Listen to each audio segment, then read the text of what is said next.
Hello and welcome. Thanks for coming on this rainy, not quite a holiday afternoon. I'm pleased to welcome you to the Humanities Forum and to acknowledge the participation of the English department in putting on this event today. I also want to call your attention to the next event in the Humanities Forum series on October 20th, Monday. Anthony Appiah, who is a philosopher, public intellectual, and a novelist, will be speaking on the honor code. So I hope you all will be able to come to that event as well, 5 p.m. in the PHB Proscenium Theater.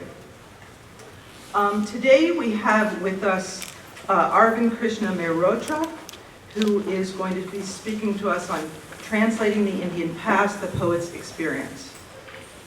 Arvind Mehrotra is a celebrated Indian English poet, essayist, anthologist, literary critic, and translator.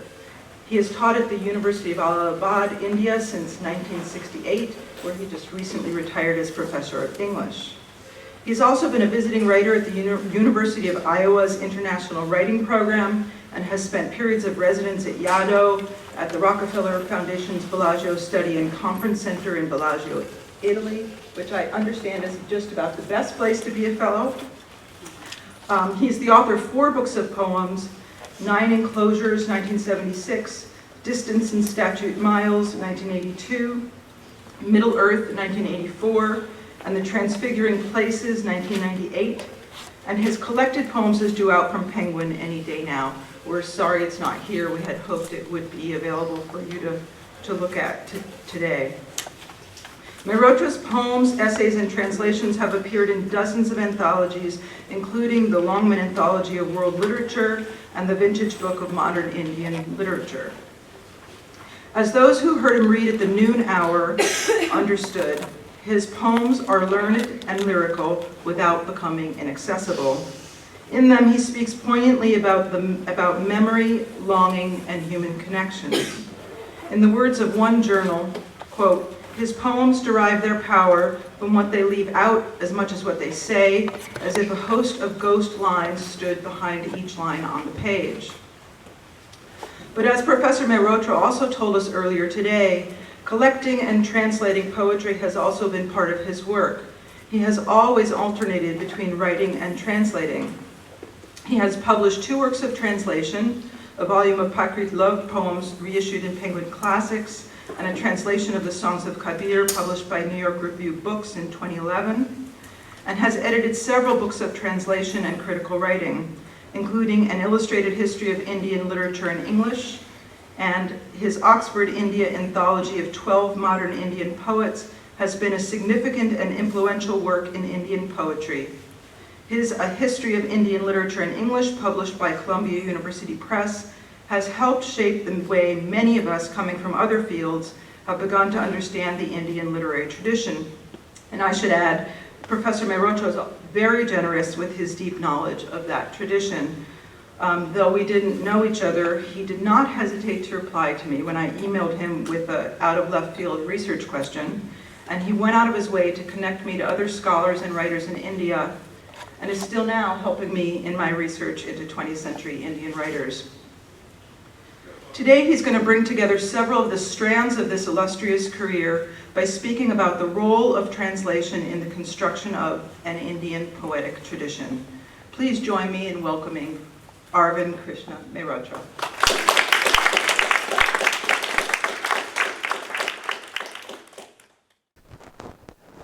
Well, thanks a lot for that very generous introduction.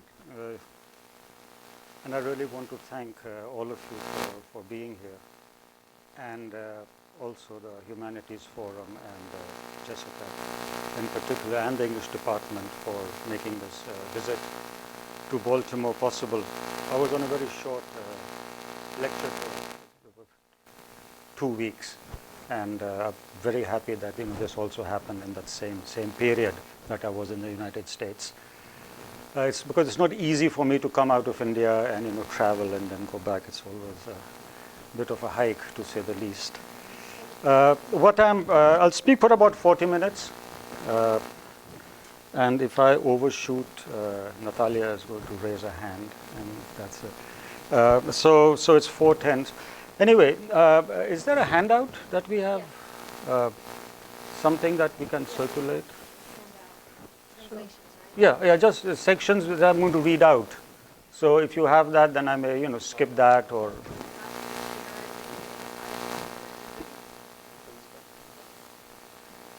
They should be enough. But anyway, to start with, I'll be talking about these three poets. Two of them are rather well known. One of them is not well known at all. The ones who are well known is coming to be well known is this person, Arun Kolatkar, and he's one of the great modern Indian poets.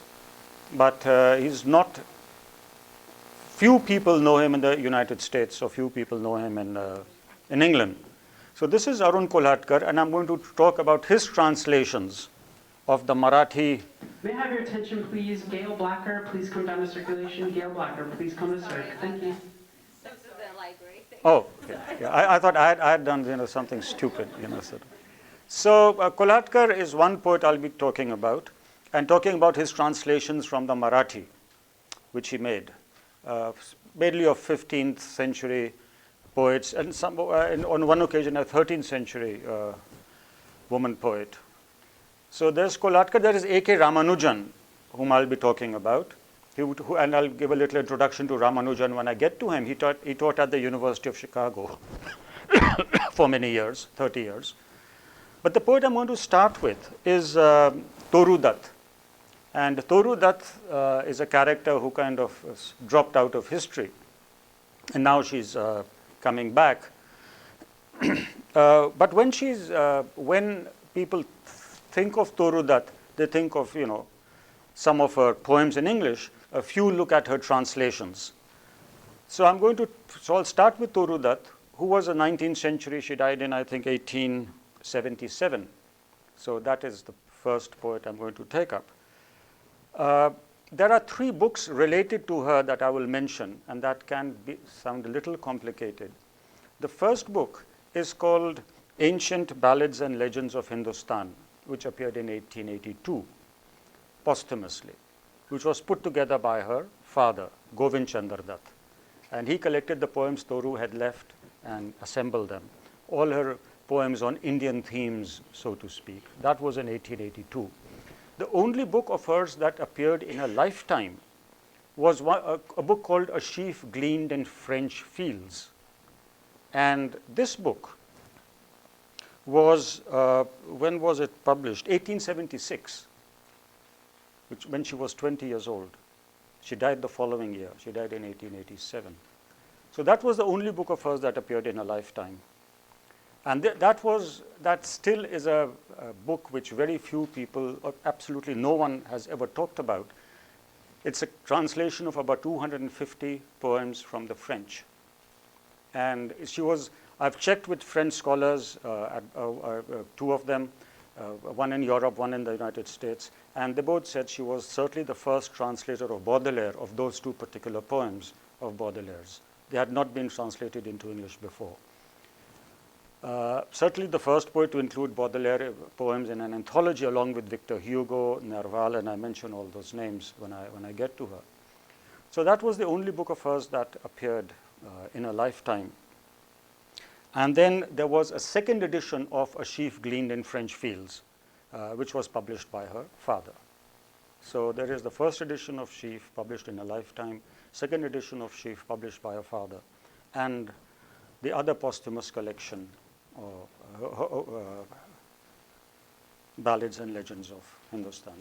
So when this Ballads and Legends of Hindustan appeared in 1882, Toru Dutt's father, he had edited it, and he asked Edmund Gosse, the British man of letters, to introduce the book.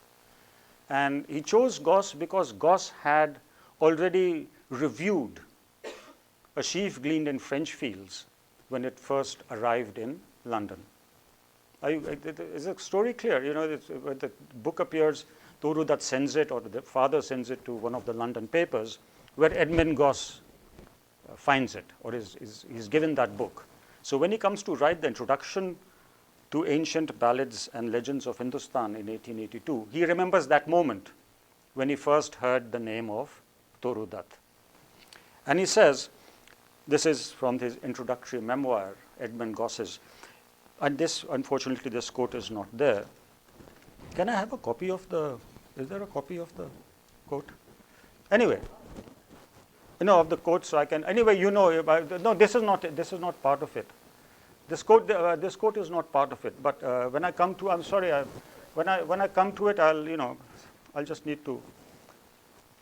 It was while Professor W. Minto was editor of the Examiner that one day in August 1876, in the very heart of the dead season for books, I happened to be in the office of that newspaper and was upbraiding the whole body of publishers for issuing no books worth reviewing.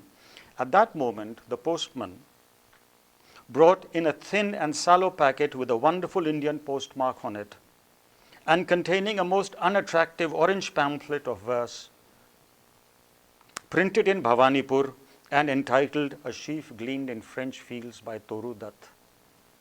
This shabby little book of some 200 pages without preface or introduction seemed specially destined by its particular providence to find its way hastily into the waste paper basket. I remember that Mr. Minto thrust it into my unwilling hands and said, "There, see whether you can't make something of that."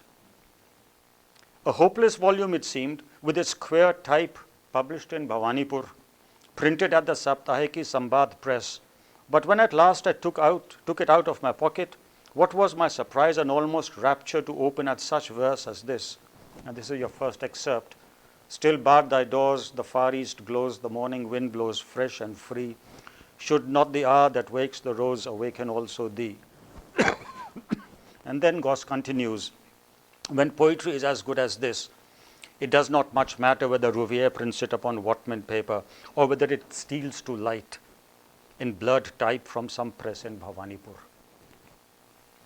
As it happens, the poem that Goss quoted, Hugo's Morning Serenade, was translated not by Toru Dutt but by her sister, Aru, who had predeceased her by 3 years. It's a very tragic story. Toru, Aru, and the brother, they all died within a few years of each other, all dead before the age of 21 of tuberculosis. So it was left to the father to bring out Ancient Ballads and Legends of Hindustan and the second edition of A Sheaf Gleaned in French Fields. Both sisters had died of tuberculosis, Aru aged 21 in 1874 and Toru aged 20 in 1874 and Toru aged 21 in 1877. A Sheaf Gleaned in French Fields, 1876, was the only book by Toru to have appeared in her lifetime. Its Bhavanipur printing paid for by her father, Govind Chandar. And they were a very distinguished Calcutta family who became very well known because they were the first important Hindu converts to Christianity. And that had a huge impact on both the family and on the British and on the missionaries. And she became a passionate and a devout Christian. I mean, the entire family, they became very devout Christians after the father's conversion. From 1869 to 1873, which is when she was 13 years old to the time she was 17,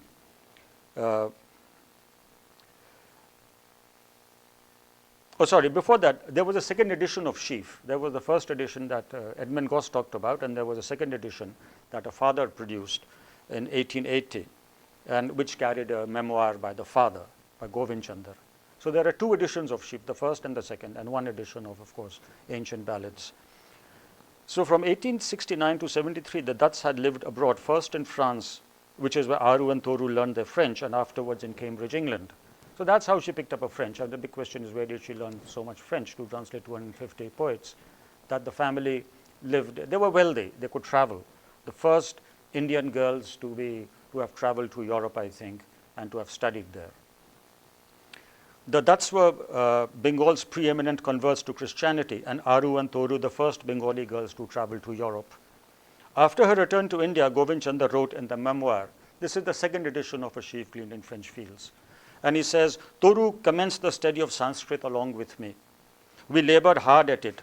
For not quite a year, her failing health compelled me to order her to give it up. She made a few translations as we read together. As 2 of these pieces have been published, I may as well reprint them here. And he reprints 2 of the pieces which he had translated from the Sanskrit into English. So this is very strange. It's a book of French poems, a sheaf gleaned in French fields, which the father then introduces after Toru's death.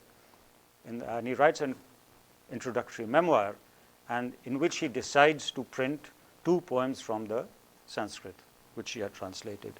The 2 pieces were The Royal Ascetic and the Hind and The Legend of Dhruv. Now, these 2 poems have nothing to do with French poetry, obviously. They're poems from sort of classical books. No one would have found it odd, I suppose, that Sanskrit translations and translations of French poetry from Dubelli and Pierre Corneille to Hugo, Nerval, and Baudelaire were done by the same person and printed between the covers of the same book. Subsequently, The Royal Ascetic and the Hind and The Legend of Dhruv were these 2 poems that Toru had translated and which her father had introduced into sheaf gleaned in French fields. They later were incorporated in Ancient Ballads and Legends of Hindustan, appropriately enough, which is the book that Edmund Goss had written an introductory memoir to. Now, very briefly, I go into Hindu mythology, not because I'm in love with Hindu mythology, but because it gives me a nice metaphor. And I talk about the Vaman avatar and the god Vishnu, who transformed himself into a dwarf Brahmin boy. This is Vishnu in one of his avatars. I don't know if there's an English for avatar. Basically, it's just entered the language, I think. So in one of his manifestations, he becomes a dwarf and asked the Asura king Bali, or the demon king Bali, during the horse sacrifice for a grant of land, but only as much he could cover in 3 steps. So he asks for a boon, that he wants land that he can cover in 3 steps. The boon was granted, and Vishnu grew to immense size, covering the first step, the earth, with the second heaven, and with the third, he didn't know where to put his foot down for the third. That's when Bali, to keep his promise, offered him his head and instantly attained immortality. Others say that he was dispatched to the underworld. As you click the pages of a sheaf gleaned in French fields on the computer screen and go in one click from India to Europe, from the Vishnu Purana to Nerval, this book of translations begins to seem more and more like Vishnu's stride, the one with which he covered the earth. You know, when I was reading this online, and from Baudelaire you go to the Vishnu Purana, in the pages of the same book, you feel you have taken this Vishnu stride and gone from one part of the world to another part. The decision to include Sanskrit translations in sheaf was not Toru's, but the decision was made by her, by her father, because these were translations from the Sanskrit, and they appeared in a sheaf gleaned. They appeared first in the sheaf gleaned in French fields, but then they appeared in Ancient Ballads and Legends of Hindustan. But the decision to include the Sanskrit in sheaf was, of course, not Toru's, but her father's, though she would have approved. The globe encircling stride came naturally to Toru, as it did to the Indian poet translators who came after her. So basically, that is my metaphor, that Vishnu's stride, where you cover the globe in one step when you are translating, you jump from one country to another country. This kind of global stride is what Toru did when she was translating the Hindu classics. And this is what Ramanujan did, and this is what Arun Kolatkar also did. That basically is the structure of the paper. Now, you can read the second and the third excerpts. Take the Royal Ascetic and the Hind, a story told in blank verse of King Bharat. And this is in your excerpt, because King Bharat, it's a legend in the Puranas, that Bharat left his kingdom in the forest shades to dwell and changed his scepter for a hermit's staff, and with ascetic rites, privations rude, and constant prayers, endeavored to attain perfect dominion on his soul. Things were going well for the king until one day And this is the next excerpt. His ablutions done, he sat him down upon the shelving bank to muse and pray. Thither impelled by thirst, a graceful hind, big with its young, came fearlessly to drink. Sudden, while yet she drank, the lion's roar, feared by all creatures like a thunderclap, burst in that solitude from a thicket nigh, startled the hind, leapt up, and from her womb her offspring tumbled in the rushing stream. Up rose the hermit monarch at the sight, full of keen anguish. With his pilgrim staff he drew the newborn creature from the wave. 'Twas panting fast, but life was in it still. Now, as he saw its luckless mother dead, he would not leave it in the woods alone, but with the tenderest pity brought it home. Now, this is King Bharat, who renounces the world, goes into the forest, gives up his kingdom, and there he sees this hind and the birth of this young deer, this fawn, and he brings it home. And then there is a great attachment that forms between the animal and the ascetic king. Now, in the Puranas, in the story, in the Vishnu Puran from which this story is taken, what happens to King Bharat is very interesting. King Bharat then has to be reborn. He has to be reborn because he has formed attachment. He's been attached to an animal, to this young deer. Now, what happens then? Toru goes on to say, years glided on, this attachment forms, years glided on, and this is part of the excerpt. And death, who spareth none, approached at last, the hermit king to summon him away. The hind was at his side. So much is from the Vishnu Puran, so much is a straightforward translation. The hind was at its side, with tearful eyes, watching his last sad moments like a child beside a father. He too watched and watched his favorite through a blinding film of tears, and could not think of the beyond at hand. So keen he felt the parting, such deep grief overwhelmed him for the creature he had reared. To it devoted was his last thought, reckless of present and of future both. Now, this certainly is not how ascetics should, should behave. And for the sin, for the crime of being attached to this animal, King Bharat is reborn. In the story, in the Hindu classical story, in the Vishnu Puran, he is reborn, and he is reborn as a common person. And in the Purana story, he is asked about who is he and who are you, and the whole Purana becomes a disquisition on the nature of identity. It becomes a very philosophical moment in the Purana story, where this reborn king, who is born as a palanquin bearer, is hired by another king as a servant to carry the palanquin, and there in the palanquin the king is sitting, and there's they get down and the king asks, who are you? You're not carrying it properly. And when he's asked this question, who are you? Then this reborn king, then begins his opportunity to talk about the nature of reality, where he says, what is an umbrella? Is it the cloth? Are they the sticks? Or is it the handle? What do you call? Is the palanquin this frame? Or is it the seat? Or is it the whole thing? Or is it the forest from which the wood came? So that becomes, actually the original says, the vehicle is an assemblage of pieces of timber artificially joined together. Judge, prince, for yourself in what the palanquin differs really from the wood. So this is the Purana story. Now, normally one would expect Toru Dutt to have translated the rest of the story, but she doesn't do that. She stops the poem there, and then we come to excerpt 5. The last section. In contrast, royal ascetic and the hind, after Bharat's tearful death, takes a surprising turn. Without a word of explanation, in one transcultural stride, Toru reaches the other end of the religious world, the Gospels of John and Matthew. The last section of the poem that follows immediately after the quotation from it above is Toru's coda, her argument against the very text she is translating. The language is almost psalm-like. and this is excerpt 5. Thus far the pious chronicle writ of old by Brahmin sage, but we who happier live under the holiest dispensation know that God is love, and not to be adored by a devotion born of stoic pride or with ascetic rites or penance hard, but with a love in character akin to his unselfish love, his unselfish all-including love, and therefore little can we sympathize with what the Brahmin sage would fain imply as the concluding moral of his tale, that for the hermit king it was a sin to love his nursling. And this is a great leap that she makes. She stops translating the Hindu text and goes straight into the Gospels.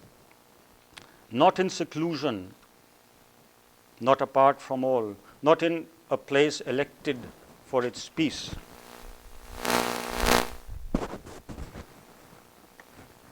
Sorry. Not in seclusion, not apart from all, not in a place elected for its peace, but in the heat and bustle of the world, mid sorrow, sickness, suffering, and sin, must he still labor with the loving soul who strives to enter through the narrow gate. So that is sort of straight from the Bible. And this is a great, very surprising move that that she makes. In the Royal Ascetic in the Hind, Toru Dutt refuses after a point to translate the Vishnu Purana and makes the refusal a part of the translation.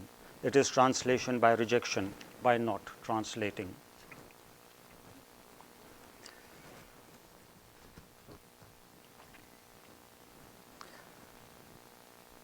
Now, there is a short paragraph which I will not read, but all I want to say is that the Indian vernaculars, and here I am drawing on the work of Sheldon Pollock at University of at Columbia, in a book which he calls The Language of the Gods and the World of Men. He says that a lot of the Indian languages became proper languages: Gujarati, Marathi, Hindi, Bengali, Maithili, by translating from the Sanskrit classics. In the 10th, 11th, 12th centuries, these languages were becoming literatures, but one way to become a literature is that you translate from the Sanskrit into your own language, into your vernacular. And unknowingly, Toru Dutt was doing the same. She was making a colonial language into a vernacular language by translating a Sanskrit classic, but by translating her on her own terms. So she was adding this dose of Christianity into it, but by doing so, she was making her English into a vernacular English. She was localizing it. So that's a little sort of section which I've just paraphrased for you. Otherwise, I don't want to give you that whole long quotation from Shelley Pollock. There is another very nice moment when the census of Calcutta is taken in 1876, the year before Toru died. And like the British census, they asked you your name, sex, religion, which was all a new thing for Indians. And then they asked you your occupation. And Toru was writing to a friend in England saying that I wanted Papa to tell the man who had come to take the census under a profession he should write writer. But her father didn't agree. So this was a great desire to be known as a writer, because she felt I've published a sheaf gleaned in French fields, and my father should say, unmarried daughter, not that, or something like that, but she should say writer. But the father didn't agree to that. This is what she writes to a friend. The census of Calcutta was taken a few days ago. I asked Papa to put in my column authoress as a profession, with which request he did not comply. So it's one of her great letters that she wrote to a friend in England.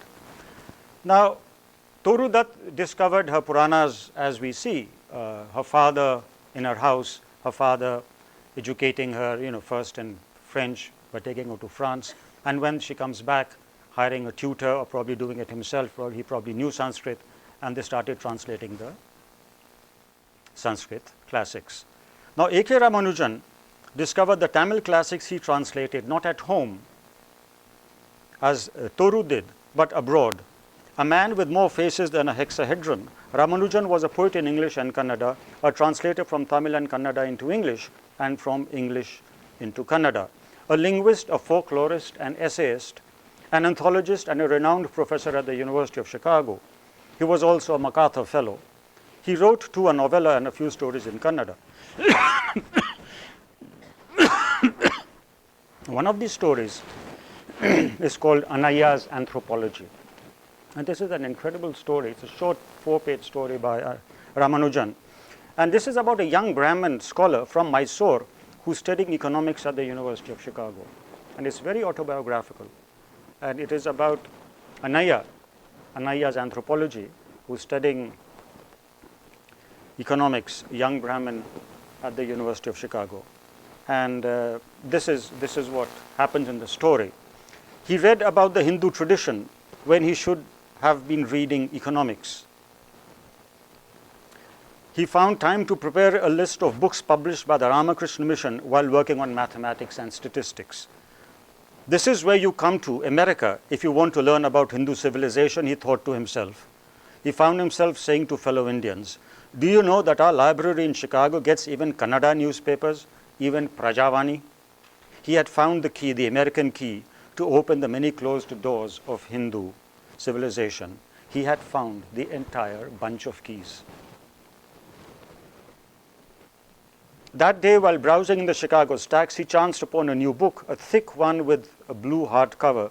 Written on the spine in golden letters was the title, Hinduism, Custom and Ritual. The author, Stephen Ferguson, published quite recently. The information gathered in it was all fresh. Dozens of rituals, ceremony for a woman's first pregnancy, for the ceremonies for naming a child, and so on and so forth. And so what happens is that Anaiya's Anthropology, in that story, this young man, Anaiya, sitting in the Chicago library, reads about Hinduism, picks up this book, Hinduism, Custom and Ritual, and starts looking at it. And the more he looks at it, he realizes that this book is about Hindu custom and rituals, but he starts recognizing a few figures in it. And then he recognizes his house in Mysore. And then he recognizes his mother. And then he recognizes his father. Or he recognizes his mother and she has a shaven head. This means the mother has been widowed, which means the father has died. And he has never been told of it, because they feel that he's studying in Chicago. He'll be upset by this news of his father's death. So Anaiya never hears of the father's death. Sitting in the Harper Library in Chicago, he's going over this book edited by this American anthropologist who had gone to his city and somehow had got hold of one of his cousins to take him around as a sort of native informer. And that cousin and his father happened to die at the same time. So the whole account was of his father's death, which he's sitting in Chicago in the library is reading about. And it's an incredible 4-page story in which this turnaround happens. Ramanujan's readers will immediately recognize this passage, which is as much about him as about his fictional character. In the same library, browsing in the stacks, Ramanujan had similarly come across a book that unlocked many closed doors, in his case, the doors of the Tamil past. In the translator's note to Poems of Love and War, which is published by Columbia, he describes the moment of discovery or self-discovery. And this is Ramanujan's own very autobiographical description of how he chanced upon his own classics. Just as Anaiya had discovered the Hindu customs and rituals in a book, even one's own tradition is not one's birthright. This is Ramanujan from his Introduction to Poems of Love and War. It has to be earned, repossessed. One chooses and translates a part of one's past to make it present to oneself and maybe to others. One comes face to face with it sometimes in faraway places, as I did. In 1962, on one of my first Saturdays at the University of Chicago, I entered the basement stacks of the then Harper Library in search of an elementary grammar of Old Tamil, which I had never learned. As I searched, I came upon an early anthology of classical Tamil poems, edited in 1937. That edition, I later learned, was a landmark in its own right. I sat down on the floor between the stacks and began to browse. To my amazement, I found the prose commentary transparent. It soon unlocked the old poems for me. That the image of the lock and the key, when he says Anaya, he found the entire bunch of keys. Here was a part of my language and culture to which I had been an ignorant heir. Until then, I had only heard of the idiot in the Bible who had gone looking for a donkey and happened upon a kingdom. The key to the Tamil past that he found that day in Chicago led, as we all know, to the Interior Landscape, 1967, the book that established Ramanujan's reputation as the inventor of Tamil poetry for our times. And this book has recently been reprinted. It was first published by Indiana University Press, Bloomington, and is recently printed by the New York Review, who have a new poetry series, NYRB Poetry. So it's been reprinted in that. Now, this is what Ramanujan, this is excerpt 5, this is what Ramanujan says about translation. Translations are transpositions, reenactments, interpretations. Some elements of the original cannot be transposed at all. One can often convey a sense of the original rhythm, but not the language-bound meter. One can mimic levels of diction, but not the actual sound of the original words. Textures are harder, may be impossible to translate than structure. Linear order more difficult than syntax. Lines more difficult than larger patterns. Poetry is made at all these levels, and so is translation. That is why nothing less than a poem can translate another. So Ramanujan was also a very well-known poet. In India, he is less well-known. He is more known as a scholar. So that his poetry side has got lost in the United States. Anyway, so this is what he said about translators and translating a poem. Later on, he said, that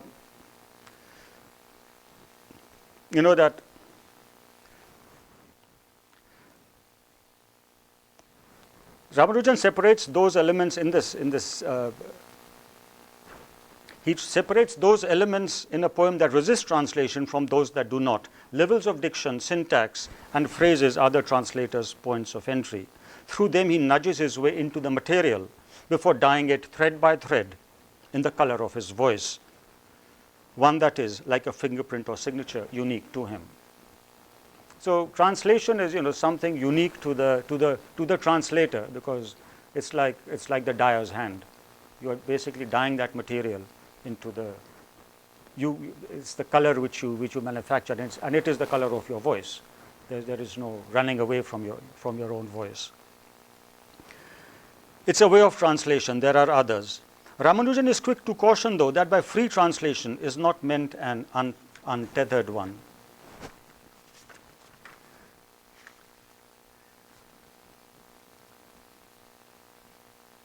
Well, what he says is, yet anything goes will not do, he says immediately afterwards. That translation must not only represent, but represent the original. Again, playing on represent and represent. So the translator has to represent the poem rather than simply represent the poem. A translator is an artist on oath. Having said this, Ramanujan again faces in the opposite direction. Sometimes he says, one may succeed only in representing a poem and not in representing it. Clearly, the tightrope between poetry and endology, modern English and early Tamil, is not easily walked. Now, like some of his other essays, On Translating a Tamil Poem ends with a parable. And after this parable, I'll move to the last section of the lecture, to Arun Kolatkar. And the parable is, which is a lesson for all translators and how Indian poets have looked at translation. The parable is that a Chinese emperor ordered a tunnel to be bored through a great mountain. The engineers decided that the best and quickest way to do it would be to begin work on both sides of the mountain after precise measurements.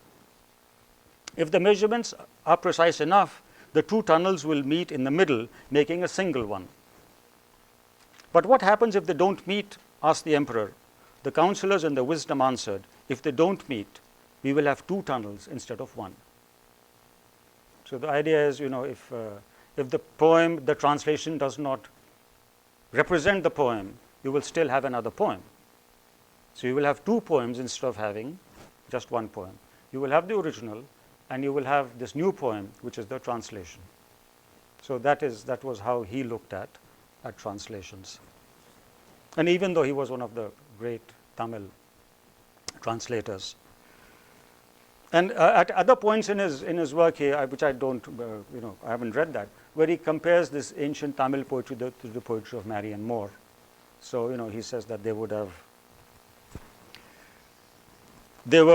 literalists of the imagination, presenting for inspection in poem after poem imaginary gardens with real toads in them. Will the real Ramanujan please stand up? This is what Arun Kolatkar, whose book, Collected Poems, I showed you. He's left in a scratch note, Arun Kolatkar. I found this note in his papers when I was editing his uncollected poems. He said, will the real Ramanujan please stand up? Because there were so many Ramanujans. There was the translator, the poet, the professor at the Committee on Social Thought. He was, I think, on 5 departments, a professor in 5 departments at the University of Chicago, linguistics, anthropology, social thought, 1 or 2 others. So, when he died in 2004, Kolhatkar had written, will the real Ramanujan please stand up? And then he says, on another scrap of paper, I can't translate a poem until I've got the feeling that I possess it. And in the next line he says, I must take possession of a poem before I can translate it. So this idea of possessing a poem before you can translate it. And Kolhatkar, he did not scratch out anything. If he wrote something, he wrote it 5 times till he had. They were all variations on the same sentence. So he will write, I can't translate a poem until I've got the feeling that I possess it. And the next line will be, I must take possession of a poem before I can translate it. In India, the word possession is used mostly in connection with property. I'm saying anyone who knows anything about India will know that when you say possession, they mean possession of a house. Or someone else has got possession of my house. Or I'm not getting back possession, and so on and so forth. Most often disputed property. When Kolhatkar says that he cannot translate a poem until he's got the feeling that he possesses it, he is in a sense eyeing a piece of real estate that belongs to someone else. Before he can take possession, he must first evict the person whose property it is, the original author, who has the title deed. I must take possession of a poem before I can translate it. The 2 translations that follow are from Janabai, who had lived in the 13th century. This is what she sounds like after Kolhatkar has evicted her from her property and remodeled it in lower case. Now this is Janabai, 13th century. And I'm going to read 2 poems from this collection. God, my darling, do me a favor and kill my mother-in-law. I will be lonely when she is gone, but you will be a good God, won't you?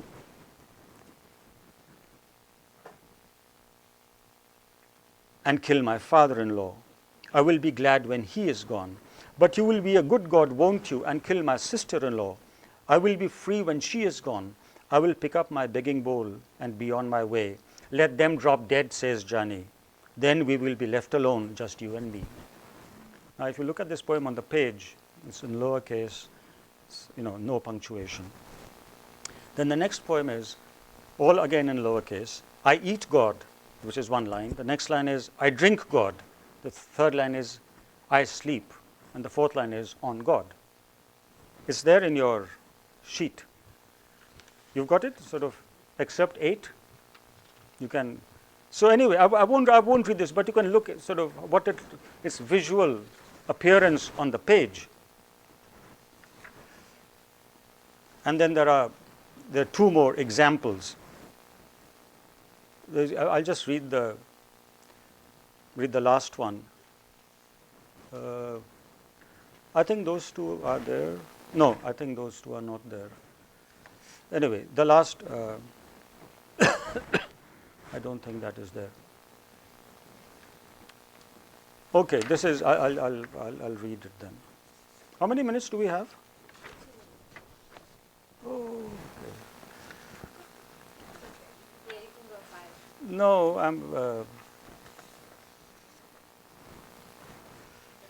and there's got to spare. No, I'm just confused with my own pages.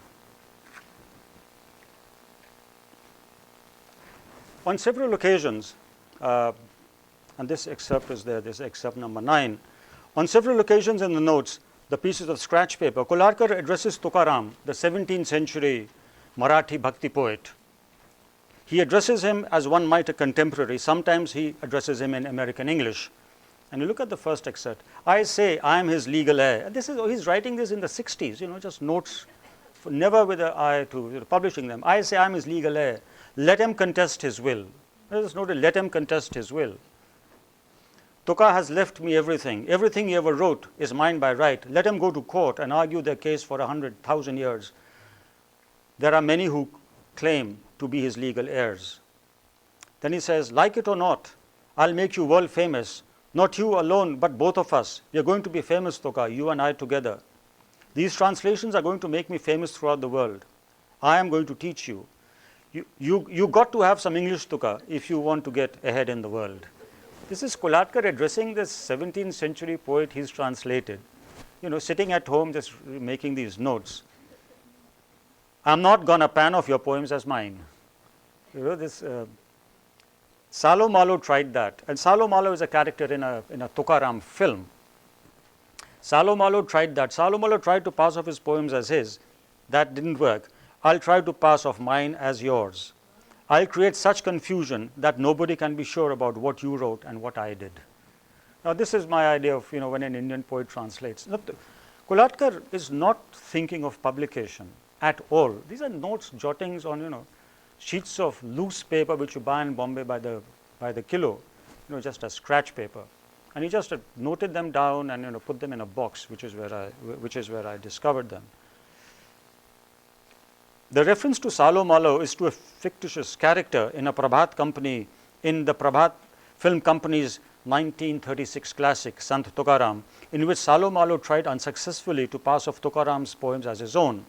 Kolhatkar aims to do the opposite, to create such confusion that nobody can be sure what you wrote and what I did. As one of the Jejuri poems has it, Jejuri is a book by Kolhatkar. What is God and what is stone, the dividing line, if it exists, is very thin at Jejuri. So the dividing line between a poem and translation, if it exists, is very thin when Kolhatkar is translating him.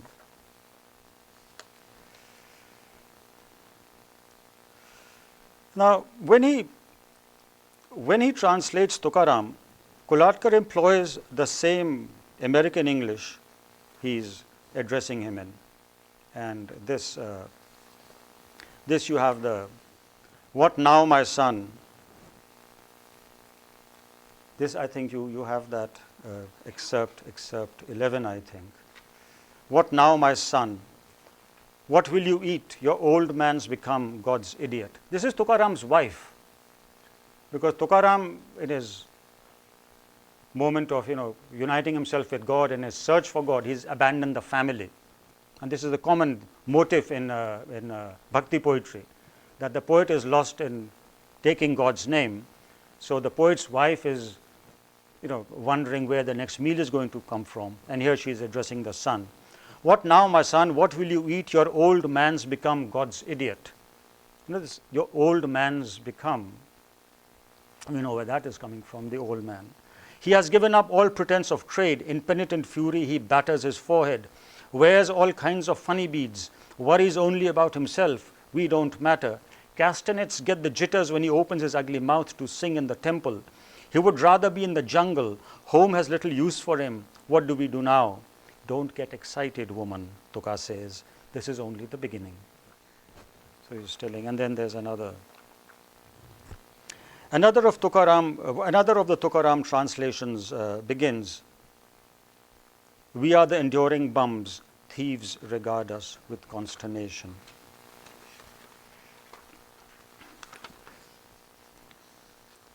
"When we go out and beg, dogs manage our households. Get lost, brother, if you don't fancy our kind of living." This phrase, "get lost." We are the enduring bums. Now, this is the last paragraph.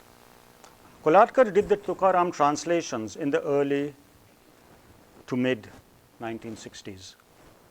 In 1962, Allen Ginsberg and Peter Orlovsky visited Bombay, where Kolhatkar became a friend of theirs. They hung out together and Kolhatkar translated a section from Kaddish into Marathi. And so later Kolhatkar came to the Anne Waldman's Institute, he went to Naropa and to Ginsberg. He renewed his contact, his association with Ginsberg, but that was in the 80s. In a chronology of his intellectual life that I found among his papers, Kolhatkar lists the names of the authors or books he read between 1948 and 1974. And this is an incredible one sheet of A4.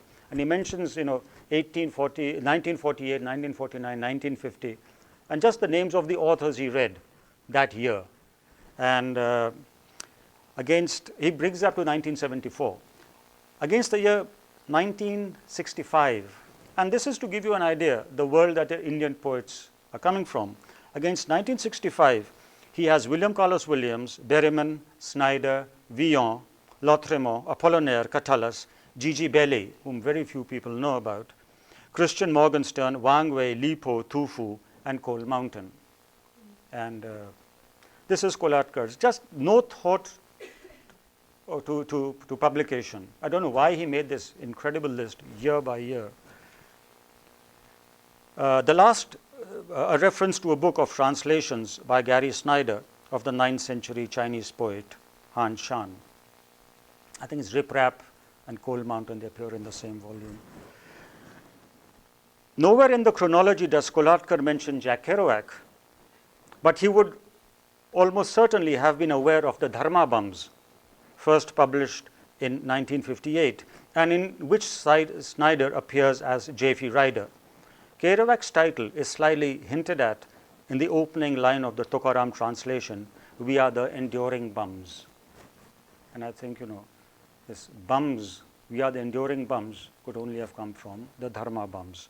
It is Vishnu's stride all over again. Thank you.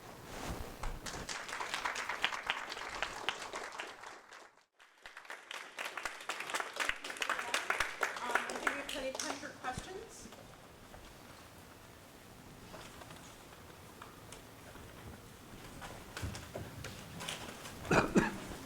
So this is a thought that came to my mind while I was listening to you about talking about translation. My background is in the visual arts, and the whole sort of character of the forger in visual arts. It's very interesting, these people who do really like high-level forgery. Yes, very, absolutely. like real maverick kind of characters, and very unusual. And they kind of do the same thing where they actually kind of possess the work, and then they kind of recreate works in the mode of Cézanne or Monet or whatever, and then they create this confusion. Yeah. But of course, forgery is thought of as something very despicable. It's the way the word is, and where translation has got a very high status.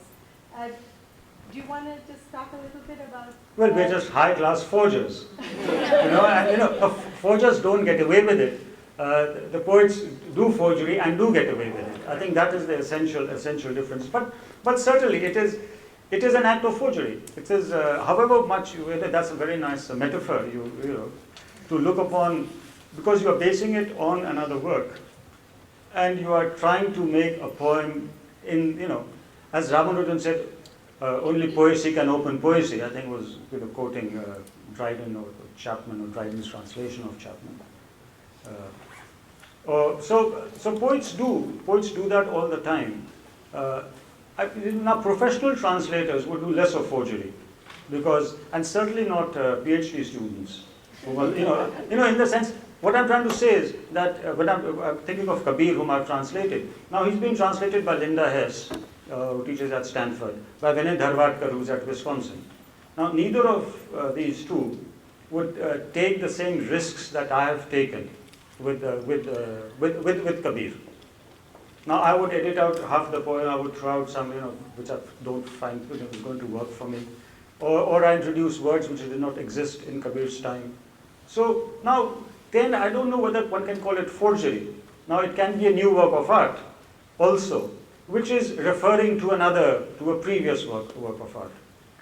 Which also happens, where, now you see, you can't distinguish between a Braque and a Picasso sometimes. I mean, I certainly can't. And I saw them. I just saw them in Philadelphia yesterday or the day before, and they very cleverly have put the two next to each other. And between the violin, the newspaper, the cigar, they do exactly the same sorts of things. Or they put a Miro and Kandinsky in the same room. Now, who's doing what? Who's the original? Who's the forger? Who's copying? All this becomes slightly tricky after a point. So, anyway, is that some sort of answer to your question? Yeah, that's great. Okay. Yeah. Yeah, just to take up from there, I'm just wondering about the whole question of identity within a Hindu tradition.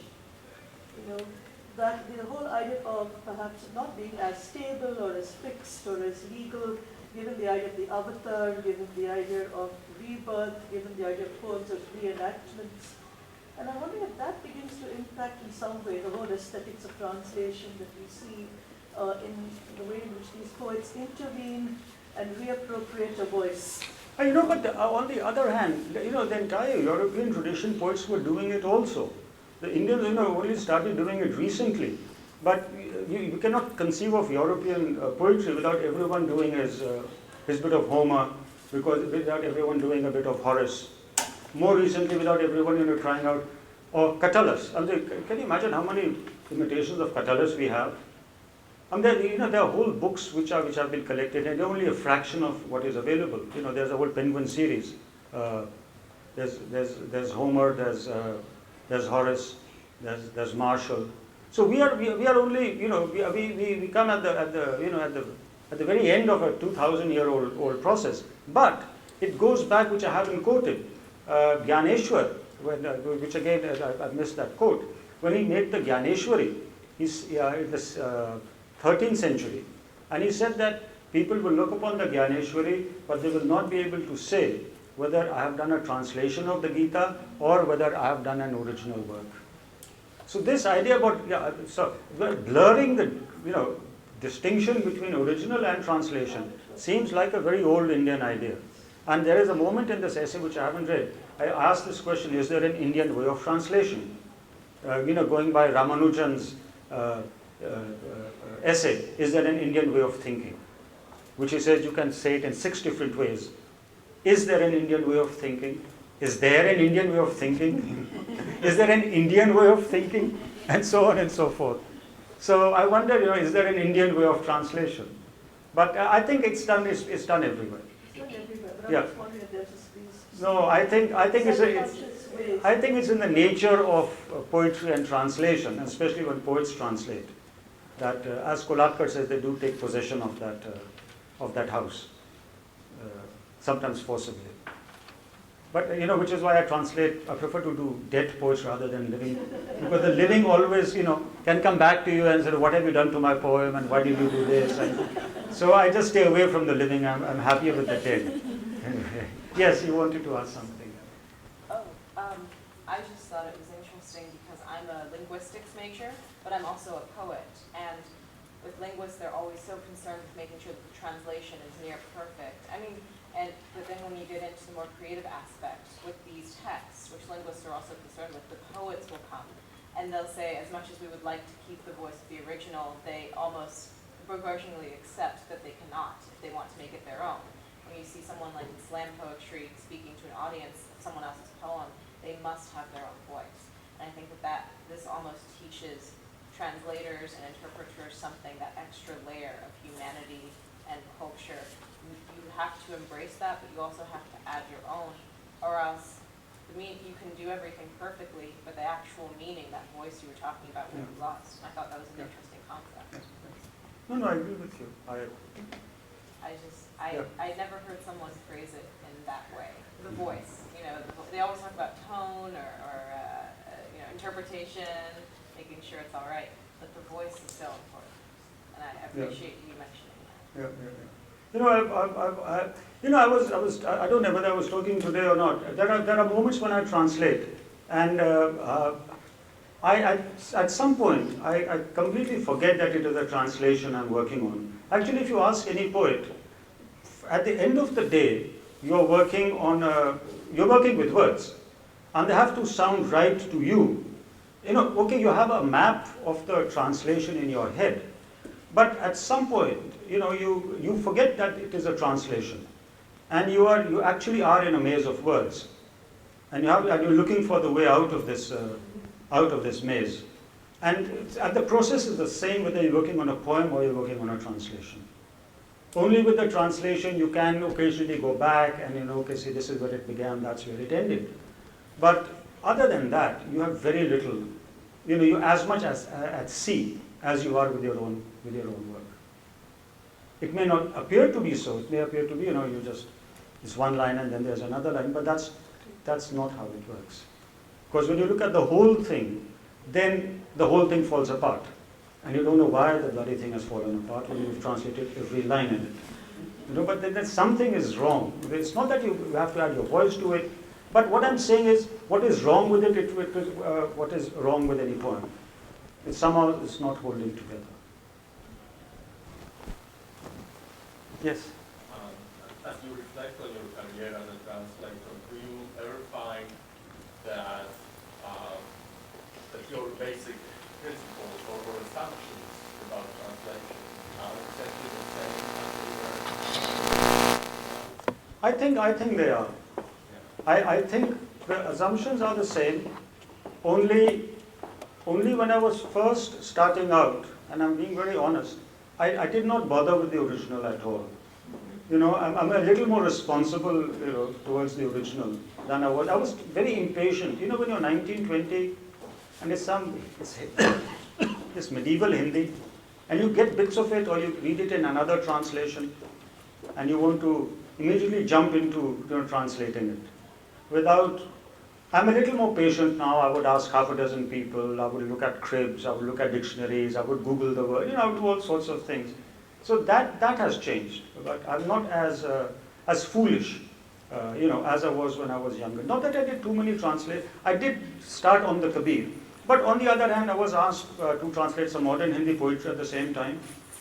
This friend of mine, Arvind Mehrotra, he edited a book which was a very important anthology for all of us called New Writing in India. It was part of a huge Penguin series. We had no Penguin India in those days, it was Penguin UK. And it was New Writing in the United States, I think it was Robert Creeley edited, New Writing in England, Czechoslovakia, Poland, Italy, Germany. A huge sort of 60s series, New Writing.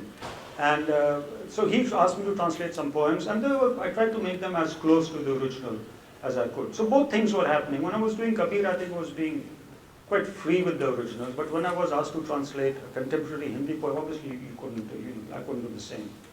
So both things, and I think these two things are there even today, because I do translate contemporary Hindi poems also, in which I don't take the same liberties, so to speak, as I did with Kabir.